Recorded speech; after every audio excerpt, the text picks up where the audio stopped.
Really interesting story because he is backing the growing calls for descendants of slave traders from the UK to pay significant reparations to right historical wrongs.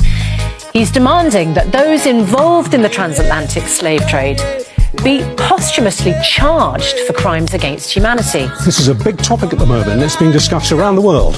Guyana President Mohamed Irfan Ali joins us live now from New York, where he's going to be addressing world leaders at the UN General Assembly on this subject later today. So we've got in early with you. Okay, let me ask you a question, Mr. President, on behalf of all of our viewers who would be covered by this. Why should somebody who maybe had an ancestor 7 or 8 generations ago, long before they were a twinkle in their great-great-great-grandparents' eye, why should they have to pay now for what an ancient ancestor did? Or why should they apologise for what an ancestor did centuries ago? Why do they still carry that burden? Oh, it's not a burden at all. You are one of the beneficiaries of that slave trade. So this is not a burden. You should be concerned and you should pay, because you today are still benefiting from the greatest indignity to a human being, and that is the slave trade.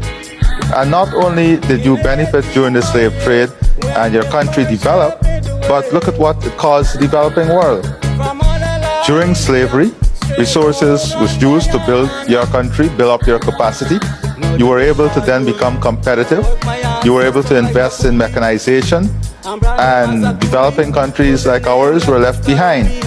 So you should be very concerned, because you are a prime beneficiary of the exploits of slavery.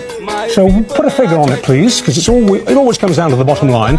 How much should an individual taxpayer in a country like the UK be signing a cheque to a country like yours, Ghana? Well, it's easy to calculate. You can use the time value of money.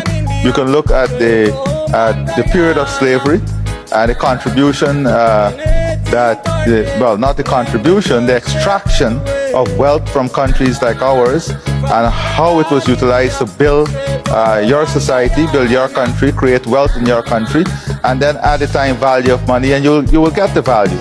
There's a lot of research paper on this. A lot of universities would have done paper on this. There's enough literature to tell us what that value is. But I want to say that it is not only the value, it is the loss of time, it is a loss of competitiveness, it is a loss of human dignity, it is a loss of our education system, it is the culture that we lost, it is all of this indignity that surrounded slavery that we must consider. I just wonder, people will be wondering what, you explain that there are calculations, but are you able to say in what measure that would be? I mean, are we talking billions, millions? What would you expect the payout to be, and over what period of time? Well, this year in Guyana, we commemorate the 200th anniversary of the Demerara Rebellion. And it took 200 years to get an apology from one of the families. I don't believe that you would want us to wait 200 years for reparative justice and for us to take this conversation forward. CARICOM would have set out a 10-point plan on what should constitute reparative justice and what should constitute reparation. And the calculation goes into billions for the region. How far back, though, do we have to go on this? Because you make the point, we're talking exclusively here about Western imperialistic slavery, to summarize it.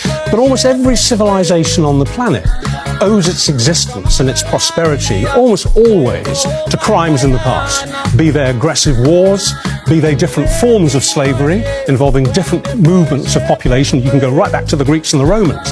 Why just target one particular era in history? Some would say that's the arguments of political convenience. It's a handy handle to hang your argument on.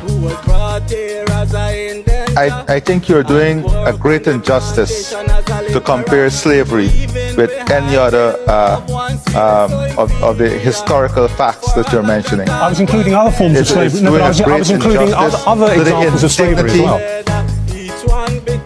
To the indignity that slavery brought to people. That is the first thing. And I'll give you an example. Coming on to your program a few moments ago, you were speaking about net zero and climate justice.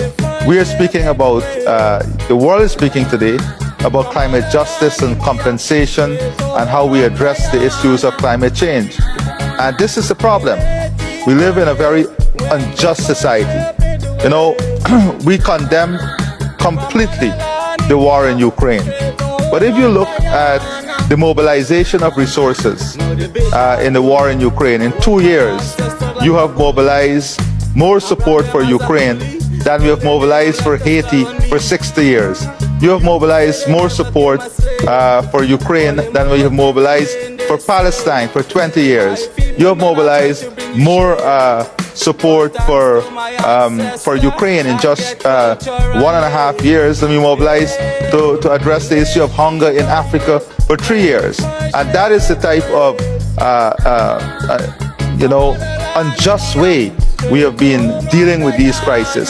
And we are not going to tolerate the injustice that occurred during slavery to be compared with any other system. Slavery, we all agree, was the greatest injustice ever done to human beings. So we should not ever try to compare this to any other system. No. There is no other system that has created greater injustice than slavery and indignity to humankind in slavery. President Ali, I wonder if I can talk to you about another issue. In fact, you raise it there. Guyana discovered crude oil in 2015, and by some accounts that makes your country the world's fastest growing economy and will be one of the largest per capita oil producers in the world by 2030. What responsibility do you feel now as an oil producer amidst the warnings of climate catastrophe? Well, it is not what responsibility we feel now. It is the responsibility we have always held close to us. We have a forest the size of England and Scotland combined, with the lowest deforestation rate in the world at 0.036%. The entire forest is R3 certified, quality carbon, and this has been standing there forever. The question is, what has the world done with that standing forest? Is forest worth more dead or alive? So these are the questions. So we are not, we have always been a part of the answer. And although we are a newcomer to the petroleum industry and the oil producing industry, we have said very clearly that we support the removal of subsidy on exploration and we support a carbon tax.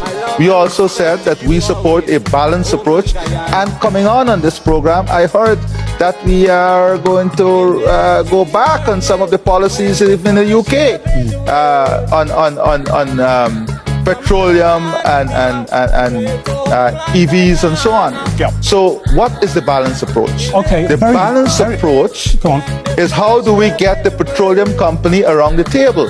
This cannot be, we cannot go into COP28 with two extreme ends. All right, everyone needs to be around the table so we can have commitment from all the stakeholders. Okay, Mr. President, you make that clear very briefly now, because we're over time here. I know you've got to go and we've got to move on as well. But very briefly, coming back to where we came in, one of the points you're going to be making today is about our royal family.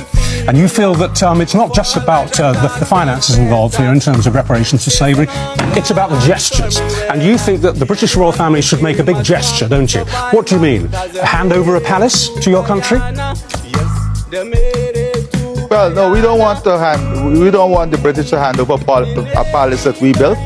You know, if you go into many of the palaces in Britain, you will see the lovely green heartwood from Guyana.